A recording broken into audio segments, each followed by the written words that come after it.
It's 5 or 6. It's five or six of the story arc, but it's issue 76 of Marvel Comics Presents. Yeah. So this is us doing issue by issue of Weapon X. Feel free to start with issue 1. Otherwise, we're just going to dive in. Obviously, these issue by issue are full of some spoilers, but mostly we're going to let you read it for yourself. We're mostly just talking about what the issue means. What we enjoyed about it. And what we enjoyed about it. Is the story arc worth sticking with? Some of the things that we feel weird, maybe, sometimes. But mostly we love this comic, so that's why we're going into it. All right, so... This is my favorite, maybe my second most favorite issue out of the arc. Okay. Because this gets into like some of the scariest stuff Logan's dealing with. And also the art. I don't know if you're going to be able to put this up on the screen for them, but yeah, it also has like a strong, and this is probably showing my ignorance, I would say Akira Toriyama Otomo, who wrote Akira. Okay, yeah. He was really big on his structural components. Mm-hmm. And then eventually you get to like the giant computer, and it's just like, okay, like if you were to analyze it, it doesn't make any sense, but it feels like it makes sense. All the cables dangling off of this thing. I think it's almost supposed to imply that it's too complicated to make sense. Yeah, and like like if you look at him in the bed, this is definitely what's going on here. There's just there's components hanging off of the bed, wires are just strung about everywhere. It's like a snake nest or something. Like there's just this immense pile of cables, all running into his body at different points. I personally love it. I love images like this, and it just goes back to him like having all of his humanity stripped from him. Sure. Because they don't care. They're just going to stuff him in the middle of this thing, and they start talking like, well, you know, like he's got these computer chips, spikes, connections. Like just sticking it looks like one stuck right through his eye. Yeah. Like I'd be a little uncomfortable if they did that to me. I'd be upset. Yeah. They're so this issue, what they're doing is they are starting the process of rewiring his brain. Yeah. I always got the impression, I think you'll get it more in the next issue, but like they end up just having to cut him open and like directly interfere with his brain and the way it's wired up. To get it to work the way they want to work.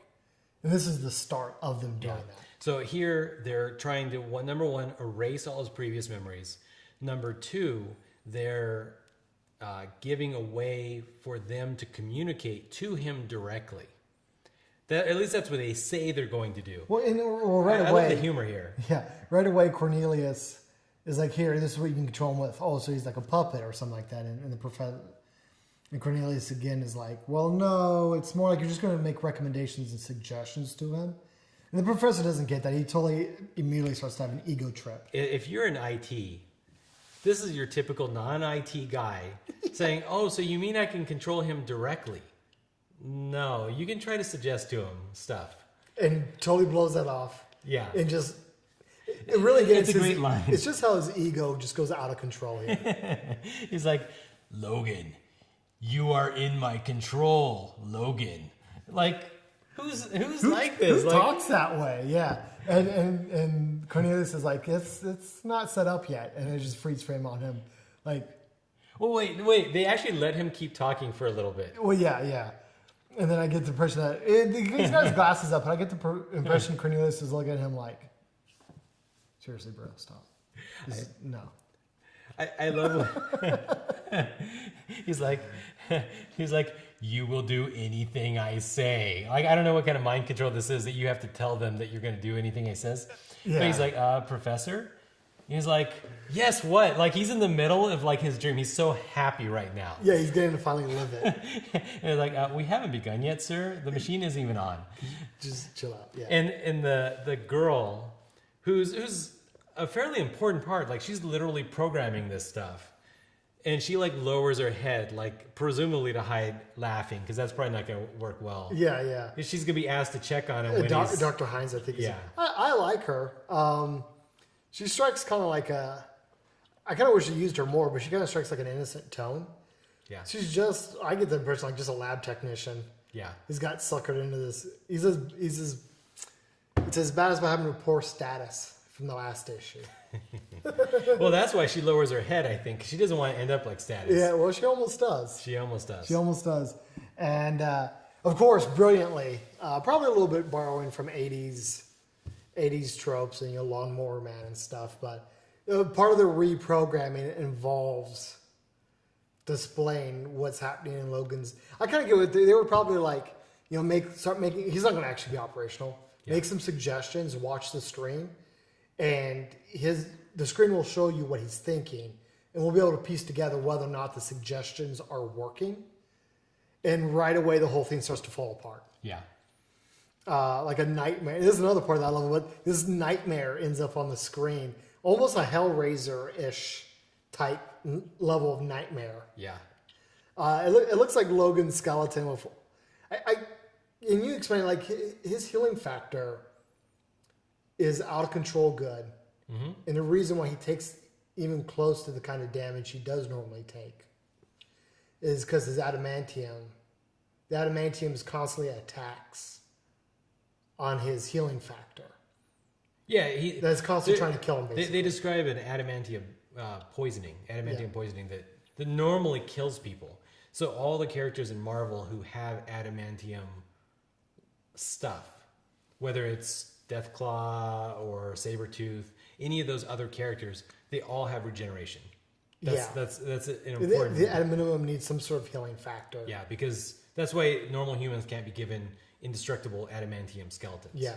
Well, I'm just saying, like right here, and again, I don't know if you can get it on the screen for them, but like just all these spikes radiating. Yeah. And this is inside of Logan's head. So I get the impression that that's what Logan feels all of the time, are these spikes just radiating out of him. The adamantium feels like he's been impaled with spikes. And again, this is why I like this book so much. You're given a really intimate impression of what Logan's going through probably all of the time. What he's going through all the time with what he feels conditionally and emotionally, and what he physically lived through. It makes him a really sympathetic character. If I felt like that all the time, I'd be kind of grumpy too. Now, just to be fair, to kind of to justify the professor just a little bit. You're gonna have to dig deep on this one. Wolverine was on a path to self-destruction before we have another professor in our story. He's called Xavier. Does a wonderful job of trying to put Logan back together. You didn't need to be a dickbag. But he didn't even he already had amnesia to a certain extent. Yeah. Before. Yes. He already had self-loathing, he hated being a mutant. Sure. Well, sure. That's again kind of something Xavier's working on. I'm just saying, in the professor's, there's no, because we've seen another professor be a good guy about this and try to bring Logan but he might not even have survived to that point. Maybe I don't. It is another thing entirely, but what kills Logan? I feel like something like getting his head chopped off should kill him. But yeah, I think he can come back even from that as long as his body can get close enough back together. I don't know. But he can't have his head decapitated after he has indestructible metal threading his vertebrae. So he's together. more okay, anyways. But I mean, back to the story. This is just one of the reasons why this is my favorite issue. Yeah, because I think it's doing just wonders to explain what's happening to Logan, and then we get right back into the horror movie elements, which I don't know. It's the artist. We really should look up the name of the guy who drew this because it's stellar. Logan starts to wake up. He's fighting it he's always doing. He's always fighting it. And he's just saying pain. Yeah. Well, no, but then he goes and grabs Dr. Hines, this poor little girl. And, she's just terrified. Yeah. She knows what happened to Status. I can see this picture of this monstrous hand reaching out. And I think it would be pretty darn suspenseful. And of course, following that, because, Dr. Hines is just another Status. But the professor starts absolutely losing his shit. As much as the professor keeps saying he's a beast, this beast knows who's doing it to him. Yes. And that's another part of this is Logan's completely aware of what's happening to him. Yeah. And who's doing it to him. Yeah. And he hates them for it. Yeah. And the professor, I don't want to gloss over this. The professor, as you would expect of an egomaniac like him, completely starts to lose his shit. Yeah. Like breaks down in hysterics. Guards rush in, knock Logan out. And the professor immediately is like, oh, we got to destroy this. This is too dangerous. Now it's too dangerous. Now it's a problem. What I love is when he says that, he's like, now we got to destroy him.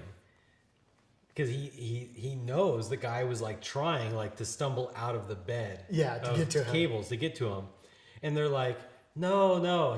Well, Cornelius, like, still being kind of almost reasonable, Yeah. is talking him down like, you're just hysterical right now. You're a little scared.